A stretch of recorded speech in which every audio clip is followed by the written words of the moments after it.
Hello, మనమంతా ఎందుకు assembly అయినాం ఇక్కడ చెప్పండి? ఫైర్ గురించి తెలుసుకోవడానికి. ఒకవేళ ఫైర్ జరిగితే మనం ఎట్లా దాన్ని ట్యాకిల్ చేయాలని. ఫైర్ జరిగినప్పుడు హాస్పిటల్లో జరిగే ఫైర్కు సినిమా హాల్లో కానీ లేదా మాల్స్లో కానీ లేదా పెద్ద పెద్ద బిల్డింగ్స్లో కానీ జరిగే ఫైర్కు తేడా ఉంటుంది. ఎందుకుంటుంది చెప్పండి? Very good. ఎందుకైతుంది? హాస్పిటల్లో పేషెంట్స్ ఉంటారు. వేరే ఏదైనా మాల్లో కానీ లేదా ఎక్కడో వేరే చోట ప్రమాదం జరిగితే ఏమవుతుందంటే వాళ్ళని 15 లేదా 20 నిమిషాల్లో ఎవాక్యుయేషన్ చేయొచ్చు.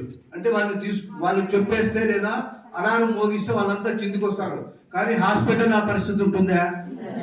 చాలా మంది ఇంటెన్సివ్ కేర్లో ఉంటారు, కొంతమంది పేషెంట్లు లేని పరిస్థితుల్లో ఉంటారు, చిన్న పిల్లలు ఉంటారు. వాళ్ళందరినీ మనము ఎవాక్యుయేట్ చేసే పని ఉంటుంది. కాబట్టి behind every accident there is a cause. Accidents is not occurred, they are by caused. అంటే యాక్సిడెంట్ ఏదైనా జరగాలంటే దాని వెనుక ఏదో ఒక నెగ్లిజెన్స్ ఉంటుంది, లేదా మన రెగ్యులర్ చెకప్ ఉండదు. ఇవన్నీ ఏదో ఒకటి లేకుంటేనే యాక్సిడెంట్ అవుతుంది తప్ప మానవ తప్పిదం ఉంటేనే యాక్సిడెంట్ అవుతుంది, లేకపోతే ఏ యాక్సిడెంట్ కాదు. ఇప్పుడు వైర్ ఉంటుంది, వైర్ డ్యామేజ్ అయి ఉంటుంది, మనం చూస్తూనే ఉంటాం దినాము. రేపు మారుస్తాము, మర్నాడు మారుస్తాము అని ఊరికేనే ఉంటాం. కానీ ఓ రోజు ఏమవుతుంది, అది ఇదైపోయి షార్ట్ సర్క్యూట్ అయిపోయి రూమ్ కాలే పరిస్థితి వస్తుంది అనమాట. కాబట్టి యాక్సిడెంట్లు మన ఆధ్వర్యంలోనే మనకు తెలియకోకుండా మన ముందరే జరుగుతూ ఉంటాయి. మన నెగ్లిజెన్స్తోనే. మనం సరిగ్గా ఉన్నామంటే, కరెక్ట్గా ఉన్నామంటే యాక్సిడెంట్స్ అనేవి జరగవు అనమాట.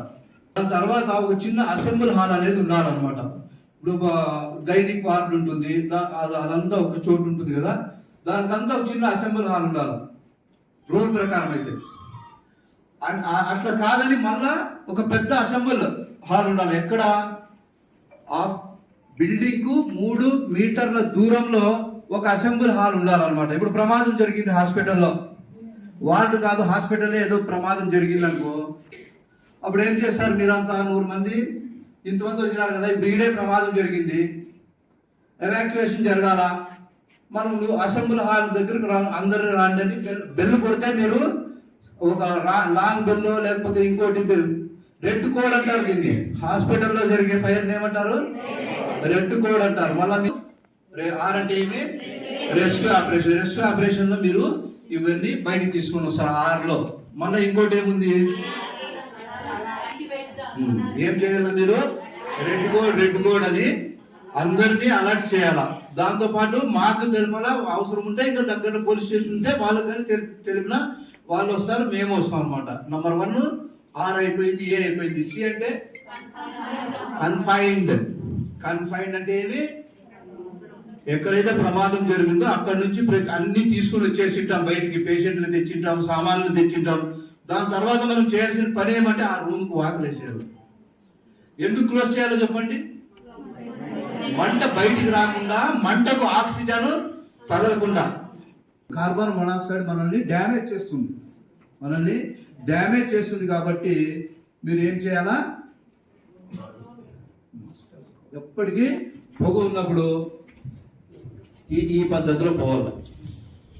వాళ్ళని కూడా పేషెంట్లు బాగుండే వాళ్ళని ఈ పద్ధతిలోనే రమ్మని వాళ్ళకి చెప్పాలా. సాధ్యమైతే వాటర్ ఉంటే చూసారు కదా, ఇప్పుడు క్రాలింగ్ చేసుకుంటూ రావాలన్నమాట. ₹1 ఎక్విప్మెంట్ ఉంది, 7 మంది సెక్యూరిటీ ఉన్నారు. వాళ్ళకి ఎవరికి ఎస్టింగ్విషర్ యూజ్ చేసి రాలేదు. బాగా మండుతా ఉంది. వాళ్ళు ఏం చేసినారు తెలుసా? ఇవి తీసుకొని మంటలోకి వేసినారు. మేము పోయినప్పుడు ఎస్టింగ్విషర్ అన్నీ లేవు, ఒక్కటిగా లేవు యూజ్ చేసేకి. ఏమైనా యాడేసినారంటే, సార్ మంటలోకి వేసినాం, వేస్తే ఆరిపోతుందేమో మాకు తెలియదు, దానికి వేసినామంట.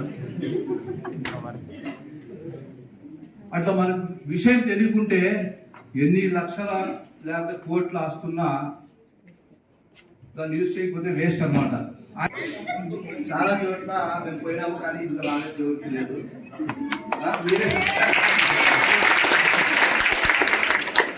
దాదాపు నేను 4-5 అవేర్నెస్ క్యాంప్లు వేసిన ఫ్యాక్టరీలోనా, స్కూళ్ళలోనా, హాస్పిటల్లోనా. మీ ఇంత బాగా చెప్పిన వాళ్ళు ఎవరిని ఇప్పుడు ఫస్ట్ టైం చూస్తా ఉన్నా. ఒకసారి అందరికీ చెప్పండి.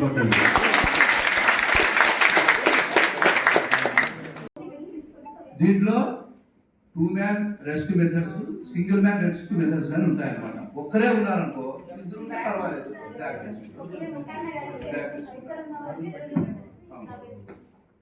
ఇంకా చిన్నపిల్లలు ఎట్లా తెస్తారు?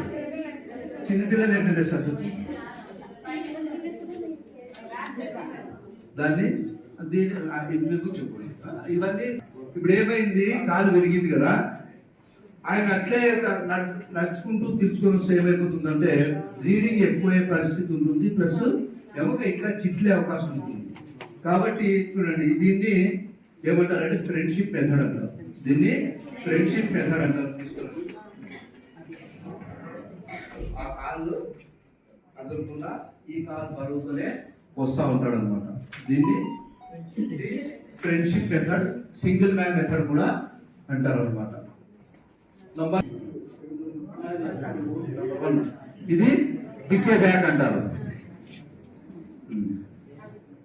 సరే, చూసినారు కదా, ఇది పికే బ్యాక్ మెథడ్. ఎందుకు ఆయన అట్లా ఎత్తుకున్నాడు ఏంటంటే వీపు కాలింది. ఏమైంది? వీపు కాలింది కాబట్టి ఆయన్ని పికే బ్యాక్ మెథడ్ లో తీసుకొని వస్తున్నాడు. ఇంక పికే బ్యాక్ రివర్స్ తీసుకో.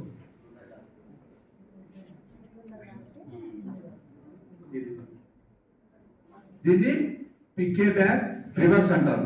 ఎందుకు ఈ నీటి తీస్తా ఉన్నారు? ఫ్రంట్ ఏమైంది? కానీ ఇంకా ఎవరు తీసుకురావచ్చు ఇట్లా? మాకన్నా ఎక్కువ పాటలు మీరే నేర్చుకున్నారు. ప్రెగ్నెంట్ లేడీస్ కూడా ఈ మెథడ్ అయితే సేఫ్టీగా ఉంటుంది. ఇంకా మీరు single hand, double hand, 4 hand అనేవి ఉన్నాయి కొన్ని మెథడ్స్. సింగిల్ హ్యాండ్ ఇట్లా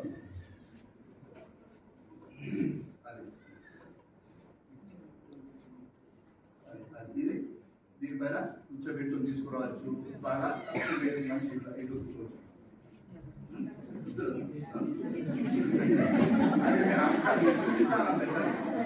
హ్యాండ్ అంటే కొంచెం బరువు. 4 హ్యాండ్ మెథడ్ అంటే ఇంకా పూర్తి బరువు.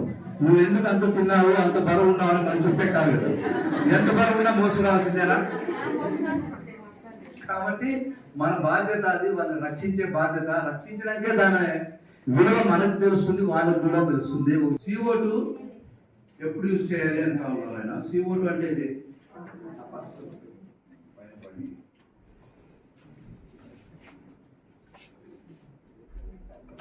ఇది ఎలక్ట్రికల్ ఫైర్ లో ముఖ్యంగా యూజ్ చేస్తారు ఎక్కువగా.